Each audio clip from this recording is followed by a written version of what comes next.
Right, so we want to have our discussion of logical equivalence now. The method for actually doing it has sort of been established previously because we did discuss the the construction of truth tables for compound logical statements, right? Now, what logical equivalence basically is that is a comparison, first of all, of two separate and distinct statements, right? Now, logical equivalence has to do with the two statements, although being stated in two different ways and often using different, not different, sorry, non-identical logical operators, two statements actually saying the exact same thing in a logical perspective, right? So for example, and about what I'm going to list first of all is I'm going to list a few classic logical equivalences, right? The most basic one that could really be stated is something called the law of double negation. So if I make a statement like this, the negation of a statement P, of an atomic statement P. So this is not P. If you think about it, the if you have a statement P and you negate it, and then you negate it again, it means that you are going back to the original statement P. So that statement there and this statement there, the original statement P, are logically equivalent.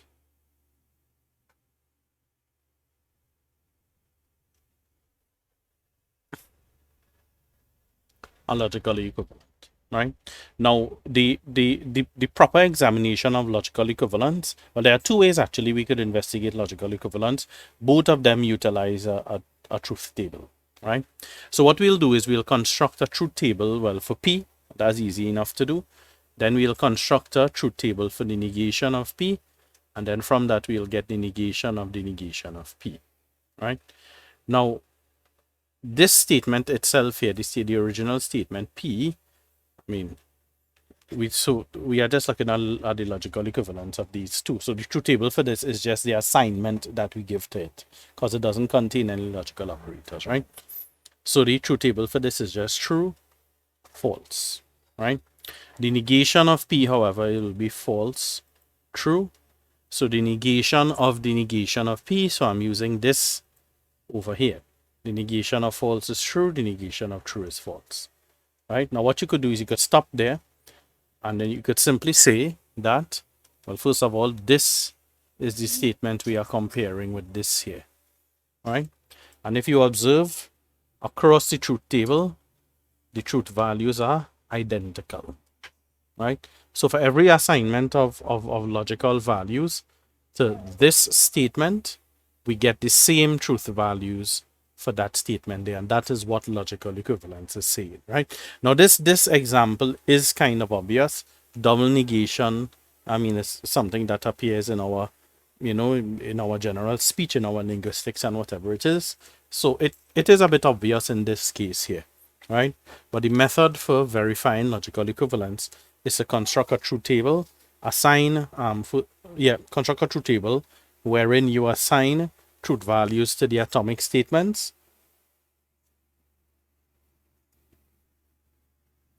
and you work out the truth values for each individual statement itself. Sometimes you will have to do two separate tables because the statements themselves will not be as simple as this example I have here, right? So to say that they are logically equivalent, you could write that mathematically, of course. So you will say that not P, and the symbol for logical equivalence is this. Well, the same equivalent sign from regular arithmetic in any case. Those things are logically equivalent, and I mean, just for knowledge sake, this is what you call the law of double negation. An obvious law, yes, but remember we are basing everything on our truth tables, right? So I'm gonna give you all a couple classic logical equivalences. Most of them are actually not that important, really and truly. It's not that you need to know it. It's just that, CAPE has a habit sometimes of bringing things that they didn't really define as being part of the knowledge you are expected to have, right?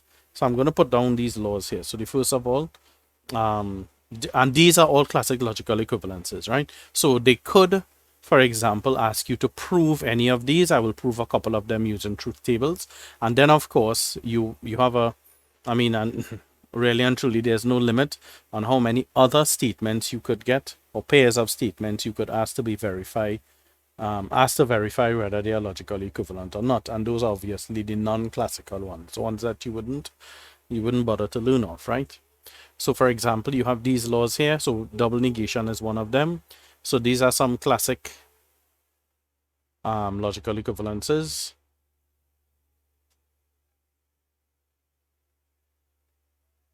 Right? So you could have the distributive laws. Let me put down the negations first, right? Negations. Right, well, of course, we already have one of them. The negation of P is P. We already have that. The negation of a conjunction. Negation of a conjunction. This is how it works. So you negate P, you negate Q, but when you negate a conjunction, it becomes a disjunction. Right? So that's how you negate a conjunction. You also have, in the same way, the negation of a disjunction. Works in pretty much the same way. Negate P, negate Q as well, and the negation of the disjunction turns into a conjunction, right? And these are collectively what you call De Morgan's laws. Right? De Morgan's laws also appear, or a version of De Morgan's laws also appears in set theory as well, using the union and intersection. I don't know if you all have met that when you all were in Form 5, right? You have the distributive laws. Right. Now remember, I'm not trying to give you all a list to learn off or anything like that. I'm just giving you all a few examples of stuff they could ask you to prove here. Not that you need to know them by name or anything like that. So the distributive laws, if you have P, let's say, and Q or R, so these here have three atomic statements. This is how the distribution works. You have P and Q, you have P and R, and then you have them coming together via a disjunction like that. There. That's one of the distributive laws. Another distributive law, P or Q and R, is P and Q. My apologies, P or Q, conjunction P and P or R. Right, that's it there, right? So they could ask you to prove this kind of stuff. I will just select a couple of them to do, right? You have the associative laws as well. Probably should have mentioned this before. Associative laws, you have P or Q or R. Q or R applied first. You get the same thing if you do P or Q. And then the result of that disjoined with R. And so on and so on, right? These are just a few classic ones, right? There's an associative law for disjunction, conjunction as well.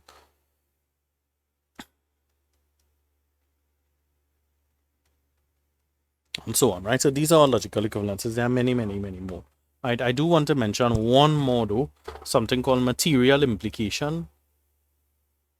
It's not a law or anything like that. Right? Now, the material implication is a way of replacing a conditional statement using a disjunction. So P imply Q, or if P then Q, is the same thing as negation P or Q. Those two things are actually logically equivalent, right? Now, the way to construct a proof of logical equivalence is using a truth table. So you will have two statements, and they ask you to investigate the logical equivalence of them or prove that they are logically equivalent and so on. You construct a truth table for each of them individually with the same assignment of truth values. But in any case, we have a fixed way of assigning truth values to atomic statements in any case already. So you just have to make sure you follow that, right? So let's say, for example, I want to prove that this is just an example. Let's say prove that P imply Q is logically equivalent to negation P disjunction Q, right? So I'm going to do a truth table for this, and I have to do a truth table for this as well. Now you notice both of them have the same atomic statements P and Q. So the assignment of truth values to the atomic statements will be the regular true, true, true, false, false, true, false, false, right? I could do a column for P imply Q immediately, right? P imply Q is, of course, true, false, true, true, right? So we already have that one down. That is one of those well established ones. Let me do a column for the negation of P. Then I will do a column for the negation of P or Q. All right, so the negation of P will be false, false, true, true. Negation, so is this or this, right? So this will be true, false, true, true. And you realize now that these two columns here, they have what? Identical truth values with this same assignment of truth values to the atomic statement. So your working will, or your explanation will be like this. So you could say column. This is two separate columns here, right? Column 3 and column 5 of the truth table show that the statements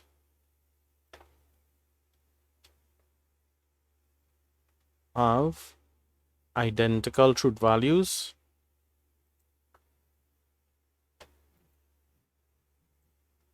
for every assignment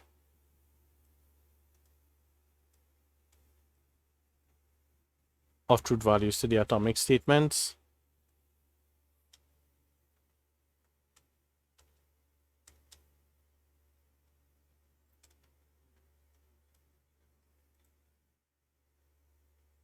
right, for every assignment of truth values to the atomic statements. Hence, the statements are logically equivalent.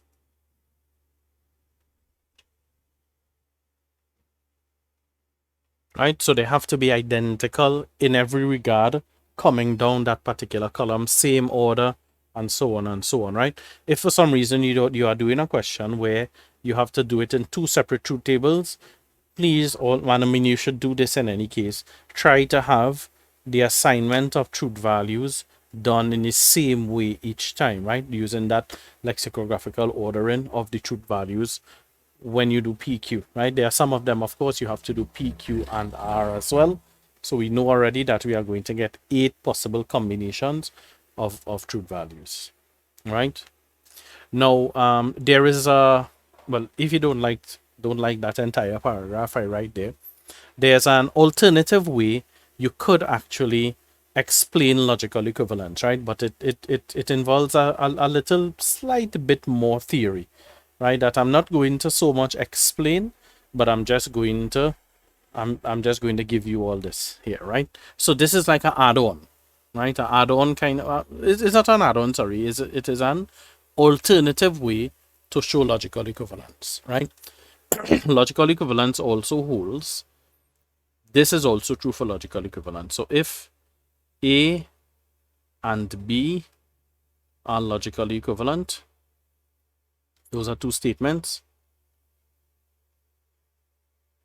then A by conditional B is a tautology. Now I explain, now tautology itself is not on the syllabus, right? But I did give an explanation, an example of a tautology in the previous class. Let me just skip back to it here. So a tautology is a compound statement that is always true, right? For all assignments of truth values to the atomic statements, right? So we did, for example, this one over here, number 1, part 1 from the other day in that exercise. We got all of the truth values being true.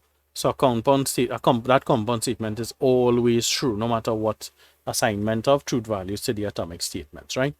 So what you could do, the working for this here, right?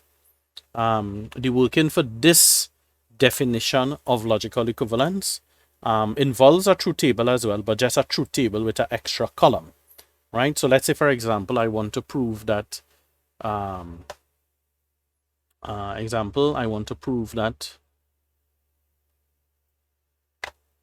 let me give you one here. Let's say I want to prove that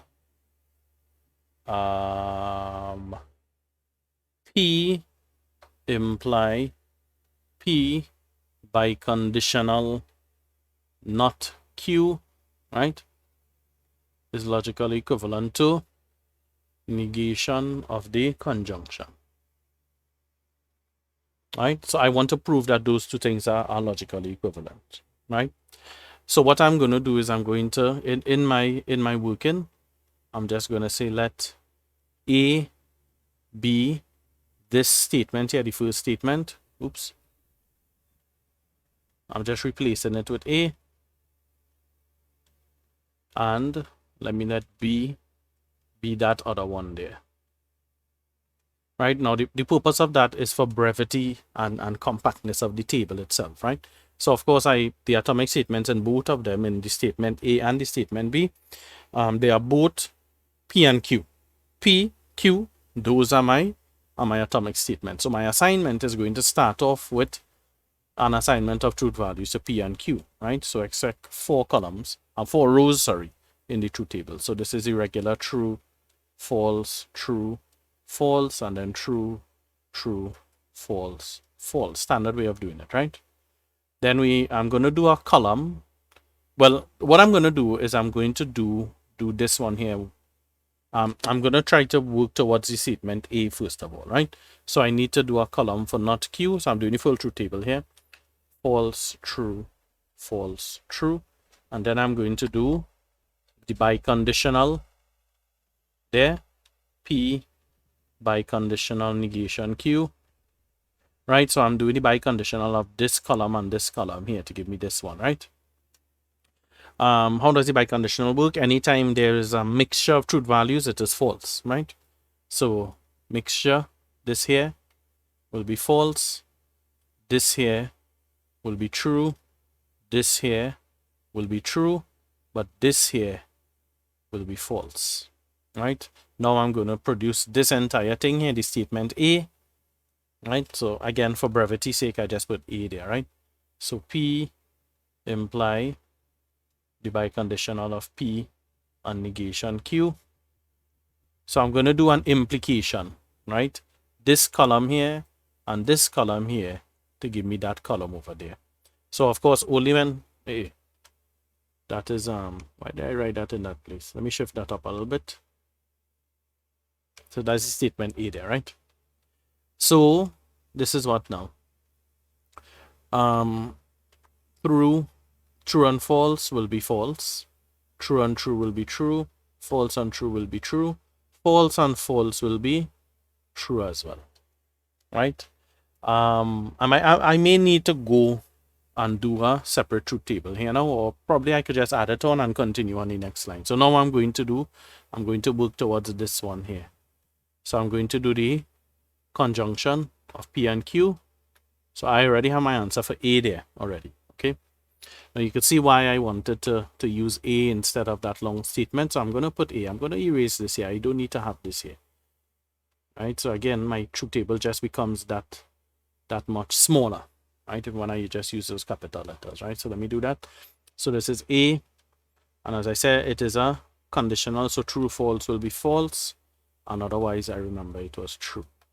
So now I'm going to construct the statement B. So I'm going to do P and Q, sorry. P and Q will be true, false, false, false. And then I'm going to negate that now. So this is B, which is the negation of this one here, according to my statement up there. Well, according to what he gave me, I should say. So this will be what? False, true, true, true, right? Now, what I need to do now, I'm going to do an extra column. So basically, what I have done so far is the same working that I would do, right? According, let's say, to the example that I have on the left side of the screen. But if I want to use the tautology description, what I'm going to do is I'm going to do an extra column now.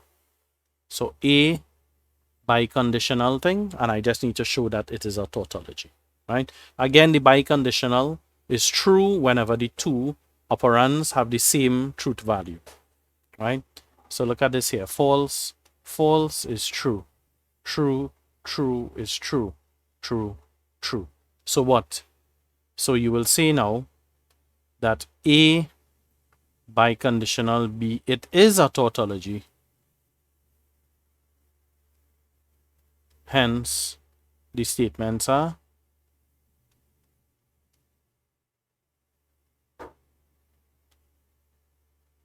logically equivalent.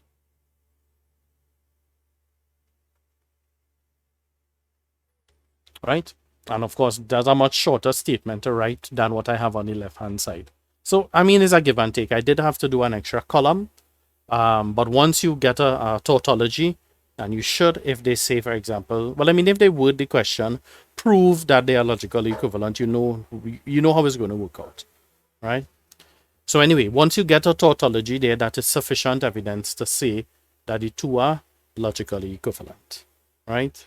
That suffices. So you could do either one of those two versions of the working. You could do just the truth table part of it. Don't bother with trying to show is a tautology, but then you will have to say, well, they have identical truth values for every assignment of truth values to their atomic statements, hence they must be logically equivalent. If you don't want to write that paragraph, right, then what you have to give up is doing an extra column. But the extra column is easy to do because it's just a biconditional you are doing, right? It has to be a biconditional and nothing else, right?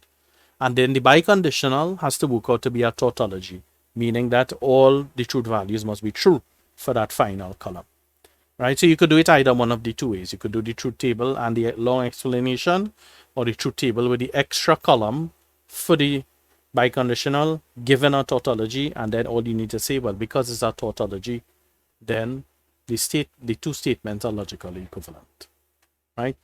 That's basically it. I have to say for now. So what has to follow this will just be a couple questions, a little exercise sheet, showing logical equivalences and so on, right? Now, that basically covers, more or less the truth table work that you have to do in this topic itself, right? Now, the other thing we have to, you all have to know how to do is to do some work with the conditional statement. So I'm going to take a little extended look now at the conditional statement. Not at the conditional statement itself, right? Oops, let me just keep it like that. The conditional, but I want to focus on some modifications of the conditional statement, right? So is a bit of a little bit of a note to take, right? So given the conditional statement,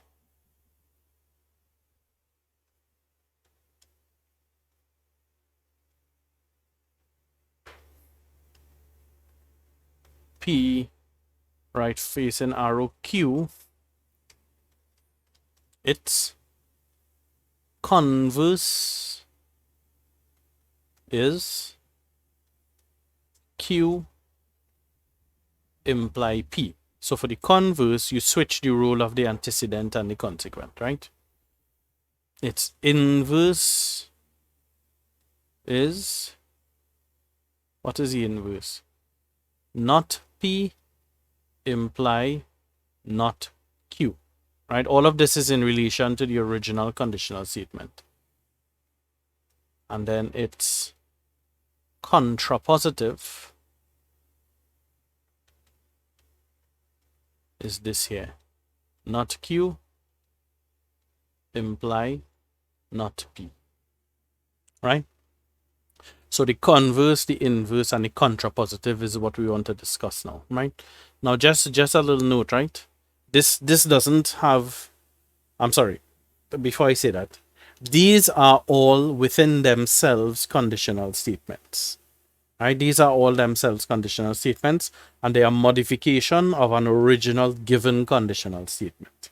So in the converse, if I give you a conditional statement and you want to form the converse of it, you just switch the role of the antecedent and consequent. I'll give you some worded examples afterwards.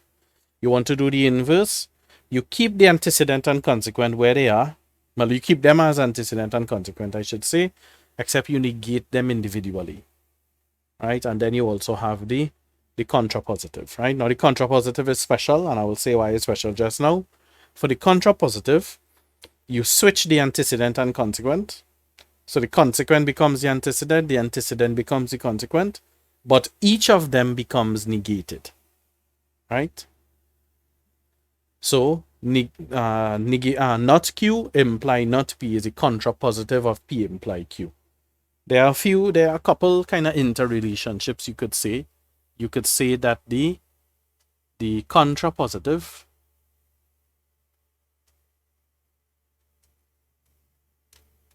is the inverse of the converse. You could say that as well. You could also say that the inverse is the contrapositive of the converse.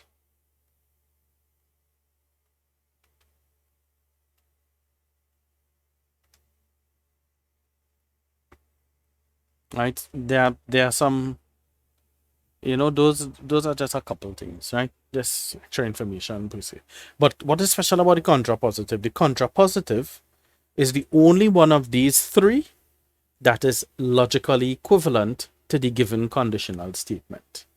Right? The contrapositive is the only one that is logically saying the exact same thing as the given conditional. There are situations under which limited conditions under which a converse could be saying the same thing, but it is not logically equivalent to the original statement. The inverse, that is not really logically equivalent to the original statement itself, right? So let's say, for example, if I make a statement like this, right, and I say, I'm giving you this statement here, given. If a student attends Naparima College, then the student has a gray pants. Or gabardine, or whatever they call it, right? So if a student attends Naparima College, then the student has a gray pants, right? So that is the given conditional statement, right? If I were to write down the converse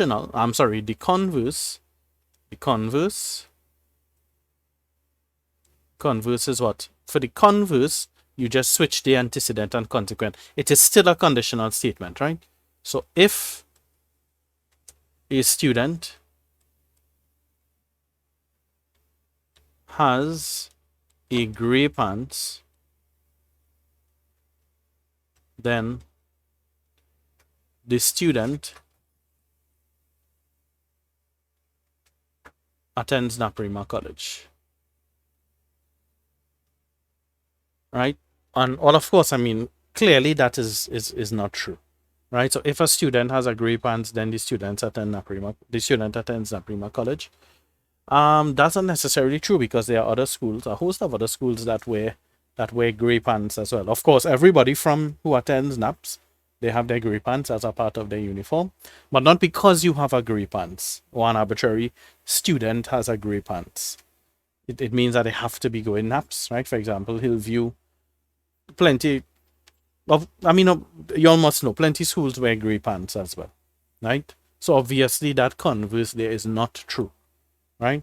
So the converse, I'm not saying that the converse is always false. I'm just saying that the converse is not logically equivalent to the original statement. It may be, kind of the same in some regards, but it is logically not saying the exact same thing. right? Let's write down the inverse of the original statement. So the inverse of the original statement, and the inverse of this is what I'm talking about. So for the inverse, you leave the antecedent as the antecedent, except you have to negate it. So you say if a student does not attend Naparima College, then the student does not have a gray pants. I mean that is clearly also false, right? That doesn't really make sense.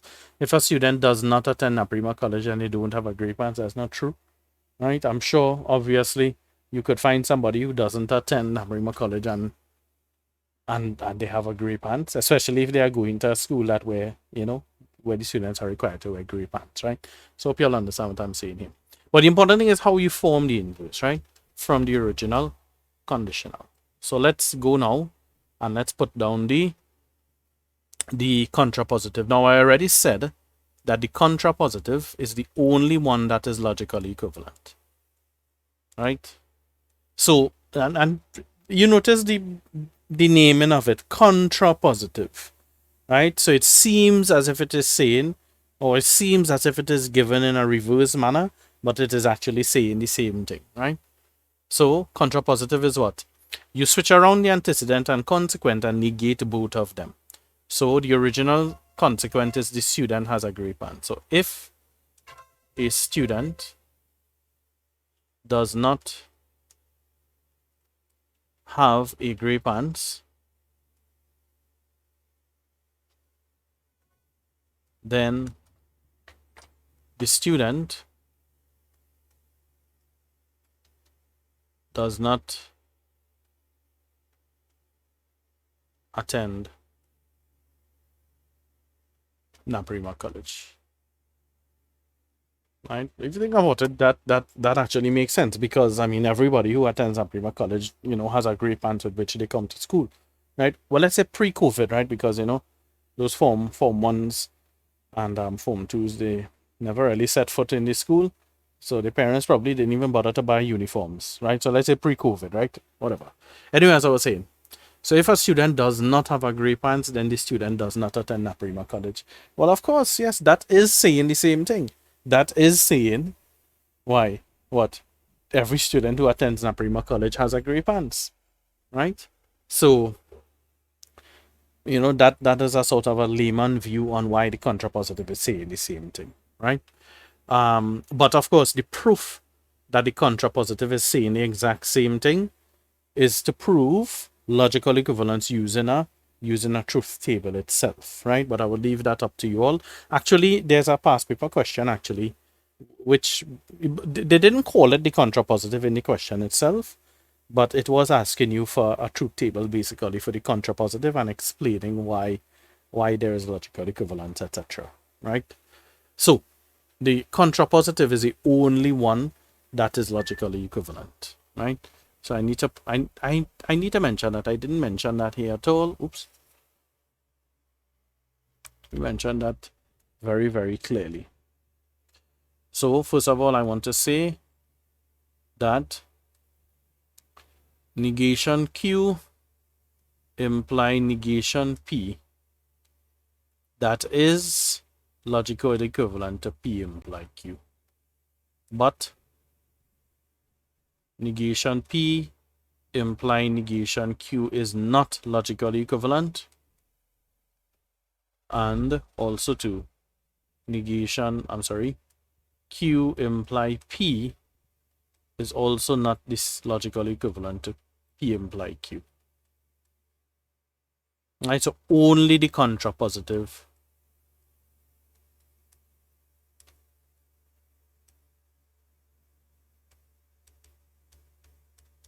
is logically equivalent to the given conditional.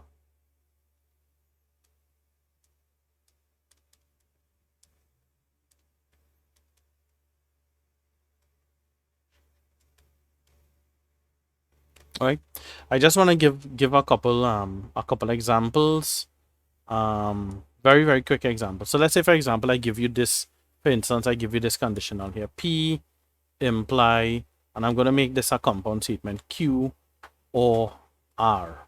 That's a given conditional. And I ask you to form the converse. The converse is this here. The converse, you just switch around the antecedent and consequent. The inverse is you negate the antecedent and you negate the consequent, right? And then the other thing is the contrapositive. Contrapositive is negate the negate the consonant, negate the consequent, making it the antecedent, and then you negate the original antecedent and make that your new consequent, right? However, though, what they could do is they could ask you to, sometimes they could ask you to even break this down here, even though it is not on the syllabus itself. This here could be broken down as using the laws of De Morgan's laws, one of the laws of negation, negation Q and negation R, right? So sometimes you could, especially when you want to convert a worded statement, it's important to know those De Morgan's laws, right? There hardly has been any really and truly place in the past papers where you would actually need it, right? But I mean, still sometimes they could possibly bring something for you that's a little bit out of line, right? So me do an example now of a worded statement, a little more complex than the example I started with within Prima College and the Grey Pants.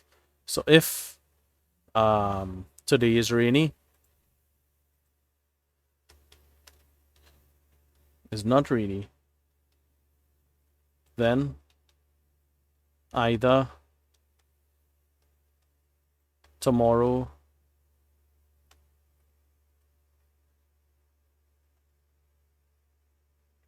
will be sunny,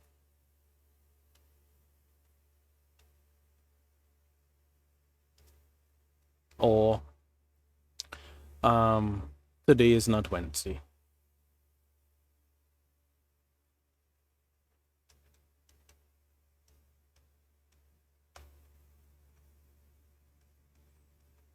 Right?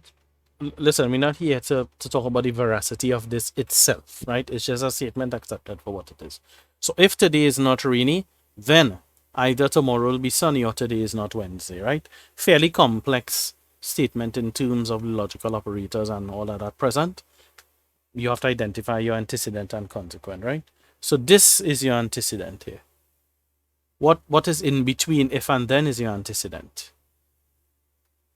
My consequent is this entire thing. This whole thing here is my consequent. Right? Now, if I were to, well, a helpful way of converting it or making it, or forming the inverse, converse, contrapositive of this is to get it in symbolic form, right? So let me first of all get it into symbolic form. That will help me a lot, right? So P is today is rainy, the atomic statement, right? Now you notice in an atomic statement I don't put a logical operator in it, right? Tomorrow will be sunny. Let's call that Q.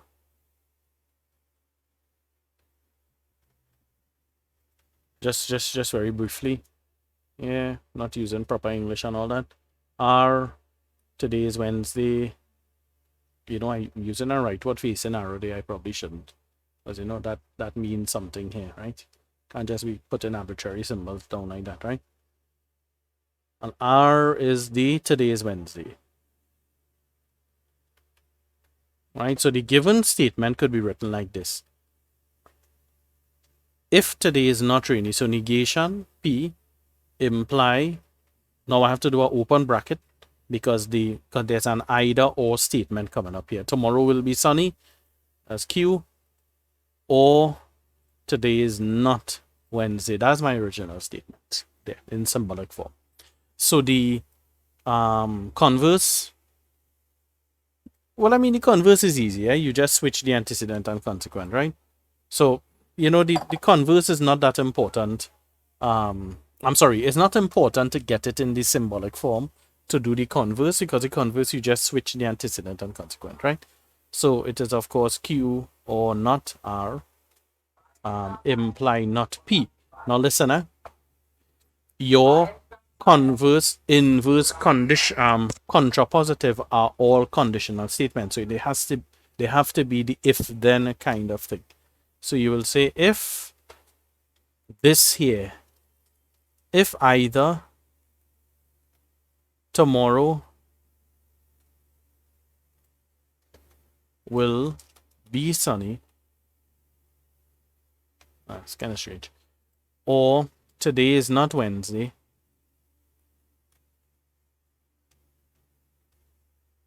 then, right, today is not rainy.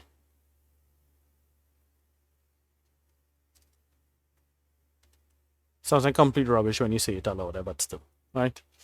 We're not here to ascertain whether that is true or if it makes sense or whatever, right? It's just the how to convert from one to the other, right? Let's talk about the inverse. The inverse of the statement now, you have to leave antecedent and consequent where it was before, except you have to negate it, right?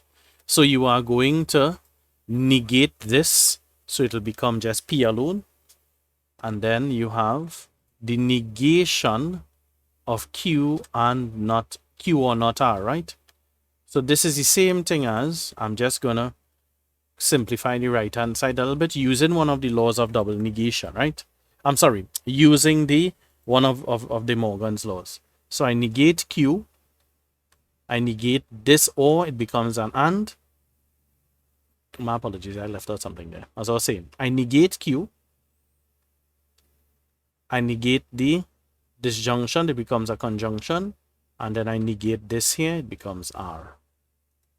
Okay, right? So you will say, if today, what am I writing?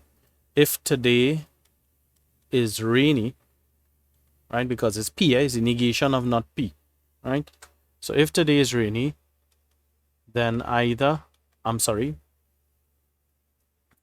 then it, I can't use either, of course, because it's an and statement. Then it,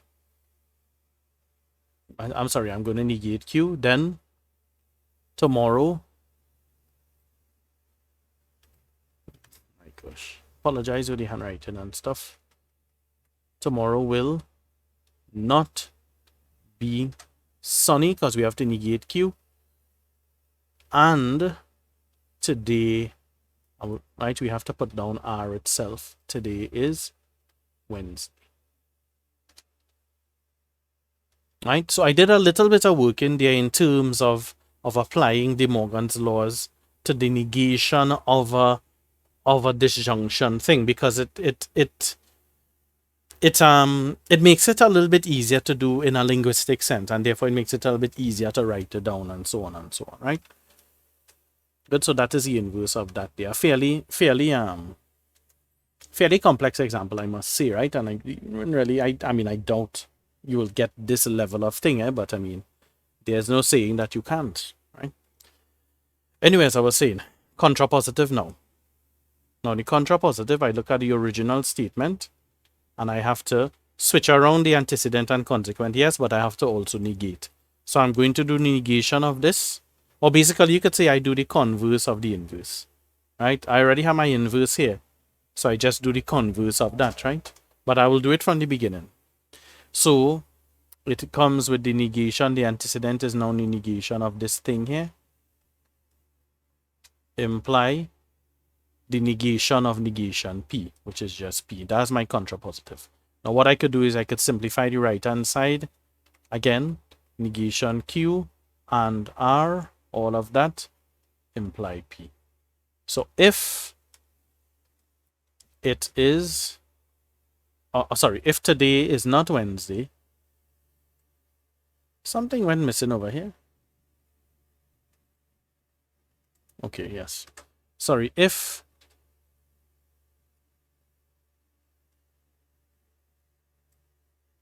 today is not Wednesday.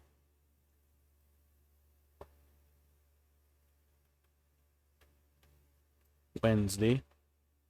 And R is, listen, I'm gonna go back. Sorry. The negation Q is with tomorrow being sunny or whatever.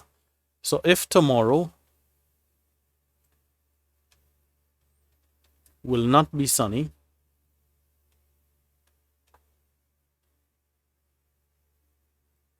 and today is Wednesday, then today is rainy. Right? That is the contrapositive of the original statement in symbolic form with a modification using De Morgan's law, and also to the statement written in a how to say, in a English statement in a paragraph. Right? So if tomorrow will not be sunny and today is Wednesday, then today is rainy. Right? So that's more or less it there for that right now. So that is all of these discussions we had so far, what we did in class and then what we did in this video, would basically cover logic and reasoning itself for unit 1, right? Module 1, right? So our next topic then will be to do we could do binary operations as our next topic, because I want to get all the weird abstract ones out of the way before I go on to the more regular stuff like functions, remainder factor theorem, and all those things, right? Well, actually, functions is a bit abstract. So after binary operations, I'll do functions, and then I will get into those into the regular pure math stuff, right? Good. So that's it for this one.